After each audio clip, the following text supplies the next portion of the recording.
السلام عليكم ورحمة الله.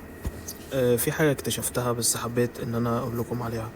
احتمال يكون ان احنا عندنا صعود تاني ومفيش ان شاء الله هبوط. الاحتمال ده قائم على حاجة واحدة، ان احيانا بتكون اخر موجة في الصعود ممكن تكون كل موجة فيها ثلاثية. يعني كل موجة بس تتكون من ABC. احنا قلنا قبل كده ان هو ما عملناش هنا في الصعود ده موجة خماسية، لكن وارد في نوع من الموجات بتكون موجات ثنائية بس، بتعمل ABC بعد كده صعود تاني ثلاثي ABC، بعد كده ممكن تعمل هبوط تاني ABC ثلاثي. يعني كل موجة زي كده بكون موجات ثلاثية. تمام. فاحنا وارد EGX هيعمل معانا الشكل ده، وده هتبقى حاجة اسمها موجة قطرية نهائية أو ending diagonal أهو. فأنا أتوقع والله أعلم إن لسه EGX عنده صعود تاني، والبورصة عموما لسه عندها صعود تاني.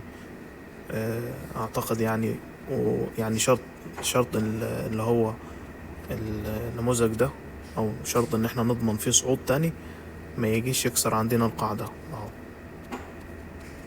ده قاع اللي هو 30,372، وأنا شايف إن هو بدأ يرتد من قبل القاعدة هو إيقاف الخسارة يعني الأصلي، اللي هو بعده هتلاقي هبوط قوي.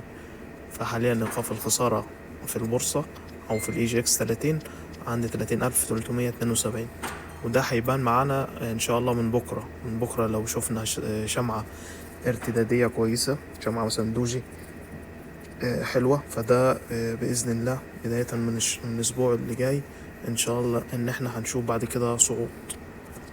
فده احتمال برضه، يعني أنا ماشي معاكم بكل الاحتمالات. كان في احتمال سلبي يعني، وأنا تقريبا كده الاحتمال السلبي ده بدأت أتراجع عنه. إن شاء الله في احتمال إيجابي أقوى منه. يعني لو قلنا إن الإيجابي ممكن يمشي معانا بنسبة 70%، والاحتمال السلبي اللي أنا كنت منزل ليه فيديو قبل كده ممكن بنسبة 30% بس.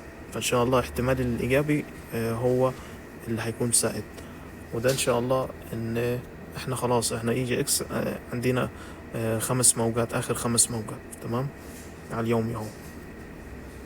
فبصوا كده معايا، EGX لسه إن شاء الله عنده صعود تاني، مش هو نهاية الصعود ده اهو. يعني لو قلنا كده دي رقم 1 اهو، دي 2 الهبوط اللي هو حصل من أول الشهر اللي فات، من أول الشهر اللي احنا فيه ده، رقم 4.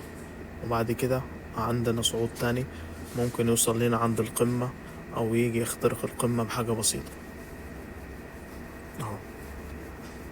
فعلى ما أظن إن شاء الله EGX لسه عنده صعود تاني، بس بالشرط إن ميكسرش اللي هو القاعدة.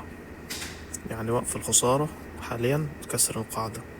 يعني اللي عايز يشتري وعايز يدخل في الهبوط ده يشتري تمام، ويوقف الخسارة على المؤشر اهو اللي هو ده.